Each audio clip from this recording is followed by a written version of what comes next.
Hello दोस्तों, आज की क्लास में हम सीखने वाले हैं किसी भी संख्या को मानक रूप में कैसे लिखा जाता है। इस टॉपिक से आपके एग्जाम में क्वेश्चन बन सकता है। पहले तो हमें ये समझना होगा कि एग्जाम में क्वेश्चन पूछे कैसे जाते हैं। क्या हमेशा यही पूछा जाएगा कि संख्या को मानक रूप में लिखिए? इसका नाम बदल करके भी पूछा जाता है। मानक रूप पूछे, चलिए मैं यहां पर लिख दे रहा हूं। मानक रूप होता है या फिर इसी को स्टैंडर्ड फॉर्म भी कहते हैं। स्टैंडर्ड फॉर्म या फिर इसी को वैज्ञानिक संकेतन भी कहते हैं। वैज्ञानिक संकेतन भी कहते हैं।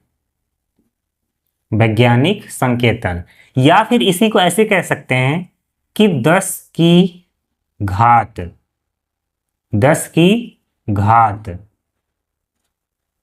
रूप में, 10 की घात रूप में। इस तरीके से एग्जाम में क्वेश्चन पूछा जा सकता है। कोई संख्या दिया जाएगा और संख्या दे करके ये पूछा जाएगा कि संख्या को मानक रूप में लिखिए या फिर स्टैंडर्ड फॉर्म में लिखिए या फिर वैज्ञानिक संकेतन में लिखिए या फिर संख्या को 10 की घात के रूप में लिखिए। क्वेश्चन इतने तरीके से पूछ सकता है आपसे। तो ये सब पॉइंट आप याद रखिएगा। एक तो ये पॉइंट है मानक रूप, स्टैंडर्ड फॉर्म, वैज्ञानिक संकेतन या फिर संख्या को 10 की घात के रूप में लिखना। तो चलिए समझते हैं कि अगर कोई नंबर दिया जाएगा तो उसको मानक रूप में कैसे लिखेंगे आप।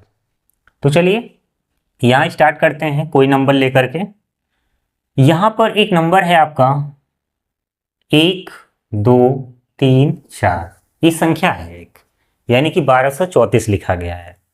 अब इसे 10 की घात के रूप में लिखा जाए या मानक रूप में लिखा जाए या वैज्ञानिक संकेतन में या मानक रूप में लिखा जाए, सभी का एक ही मतलब है, 10 की घात के रूप में लिखना। तो देखिए, जब भी कोई संख्या दिया जाए तो वहां पर हम ये मान के चलते हैं कि अंतिम में ही दशमलव है। अगर दशमलव नहीं है तो अंतिम में दशमलव मान के चलते हैं, क्योंकि जब भी कोई संख्या शुद्ध रूप से लिखी जाती है तो पॉइंट के बाद 0 लगा देते हैं तो वो शुद्ध माना जाता है। तो यहां पर अगर कोई दशमलव नहीं है तो हम यहां पर दशमलव लगाने वाले हैं, तो हम ये मान के चलेंगे कि यहां पर लास्ट में दशमलव है, यानी कि डेसिमल है। तो इसको अगर 10 की घात के रूप में लिखना है तो जब भी मानक रूप में लिखना होगा, हमेशा याद रखिएगा कि संख्या के एक अंक बाद क्या होना चाहिए, दशमलव। यानी ये संख्या शुरू कहां से है, 1 से। तो हम यहां 1 लिखेंगे, उसके बाद पॉइंट लगाएंगे, फिर पूरा अंक ऐसे उतार देंगे। अब क्या इन दोनों में कोई अंतर है? अभी तो अंतर है, लेकिन अब अंतर नहीं होगा। यहां लगाएंगे गुणा, फिर 10 की घात। अब 10 की घात में कितना आएगा? हमने अभी बताया कि यहां पर डेसिमल है। अब डेसिमल यहां से यहां तक आया है तो कितना अंक आया? 1 2 3, इसलिए 10 की घात क्या हो जाएगा, 3। अब इसमें और इसमें कोई फर्क नहीं है, बस फर्क ये है कि ये सामान्य संख्या है और ये वैज्ञानिक संकेतन के रूप में लिखा गया है। अब यहां पर जैसे और क्वेश्चन हो सकता है, और देखिए कई तरीके से प्रश्न बन सकते हैं। जैसे मान लीजिए ये है आपका 2 3 4 5 1 7 9। चलिए मान लेते हैं दशमलव अब की बार यहां पर है। अभी वहां तो कोई दशमलव नहीं था तो हमने मान लिया था कि अंत में ही है, अंत में होता ही है अगर ना हो तो। अब यहां पर डेसिमल दे दिया गया है। अब ये डेसिमल होना कहां चाहिए, 2 के जस्ट बाद। तो आप यहां पर लिखेंगे इसको 2.345179 इंटू 10 की घात। आप ये देखिए कि डेसिमल कितना अंक पहले आ गया। डेसिमल यहां था और आया यहां पर है, तो 1 2 3 4 5, तो 10 की घात क्या हो जाएगा, 5। तो इस तरह से लिखा जाता है। और क्वेश्चन देखिए, कोई भी नंबर हो, चलिए मान लेते हैं इस तरह से है 2, या फिर इसको चेंज कर दीजिए थोड़ा, 9 8 5 4 6 7 1 2 0 0 0 आ गया। अब इसको मानक रूप में लिखना है। मान लीजिए कि पॉइंट यहां है, अब की बार पॉइंट यहां पर है, या फिर चलिए एक अंक और बढ़ा देते हैं, अब की बार पॉइंट यहां पर है। अब इसको हमें वैज्ञानिक संकेतन में लिखना है या मानक रूप में। तो क्या करेंगे, एक अंक बाद पहले पॉइंट ऐसे लगा देंगे डेसिमल। अब पूरा अंक ऐसे कॉपी कर लेना है, 5 4 6 7 1 2 0 0 0 1। आप ये देखिए कितना अंक पहले दशमलव आया। दशमलव यहां पर है 1 2 3 4 5, यानी इंटू 10 की घात क्या लगाएंगे 5। ऐसे और एग्जाम्पल हैं हमारे पास। चलिए ये आ गया 1 2 4 5 6 7 8 9 10 11 12 13 14। अब इसको वैज्ञानिक संकेतन में लिखना है। तो वैज्ञानिक संकेतन इसीलिए कहा जाता है क्योंकि साइंस में क्या होता है कि जब नंबर को लिखना होता है तो बार बार जीरो लगाते हैं, टाइम लगता है लिखने में। तो वैज्ञानिकों ने क्या किया कि नंबर को लिखने का एक शॉर्टकट तरीका बनाया कि हम संख्याओं को 10 की घात के रूप में लिखेंगे। इससे क्या होगा, टाइम की बचत होगी। तो अब यहां पर इसको हम क्या लिख सकते हैं, 1.0 लगा सकते हैं, कोई दिक्कत नहीं है। अब आप ये देखिए कि दशमलव यहां पर है, हम कितना अंक पहले आ रहे हैं, 1 2 3 4 5 6 7 8 9 10 11 12 13 14, 14 अंक पहले है। तो इंटू 10 की घात 14 लिख सकते हैं। तो 1.0 या 1 इंटू, या ऐसे भी लिख सकते हैं क्योंकि यहां पर पॉइंट के बाद जीरो कोई महत्व नहीं है। तो या ऐसे करके भी लिख सकते हो 1 इंटू 10 की पावर 14, या यहां पर क्या लिख सकते हैं, या 10 की पावर 14 केवल। क्यों, क्योंकि एक का गुणा करने से कोई फर्क नहीं पड़ता है, तो इसीलिए 10 की घात 14 का मतलब भी वही होगा। ठीक, चलिए और एग्जाम्पल हैं, हर तरह के एग्जाम्पल समझ लीजिए ताकि जब संख्या आए तो आप उसे मानक रूप में लिख लें। तो ये है सभी 10 की घात में जो भी नंबर आए हैं वो प्लस में आए।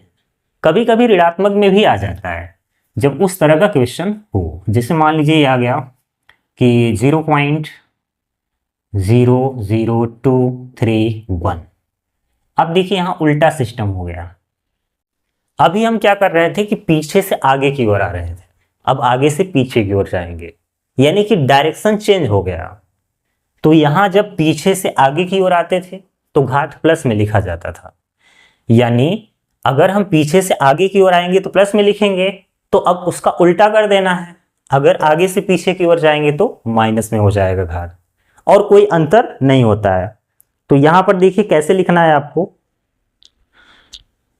हमें 2 के बाद दशमलव रखना है, तो लिखेंगे 2.31 इंटू 10 की घात।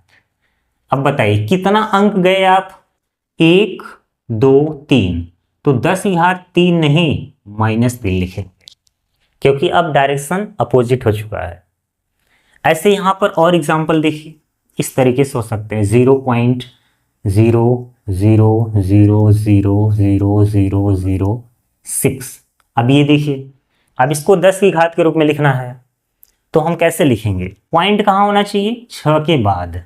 तो 6 इंटू 0 इंटू 10 की पावर 1 2 3 4 5 6 7 8, तो 10 की घात -8 हो जाएगा।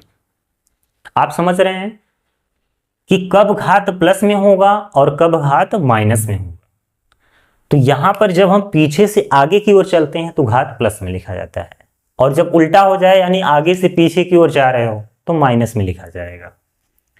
तो और भी एग्जांपल देखिए, जैसे ये आ गया कि 0.3417 जैसे ये आ गया। अब इसको लिखना है मानक रूप में, तो क्या लिखेंगे आप, 3.4179 इंटू 10 की पावर कितना हो जाएगा -1, क्योंकि एक ही अंक गए आप। तो और भी एग्जांपल समझ लीजिए, और भी एग्जांपल किस तरीके से आ सकते हैं,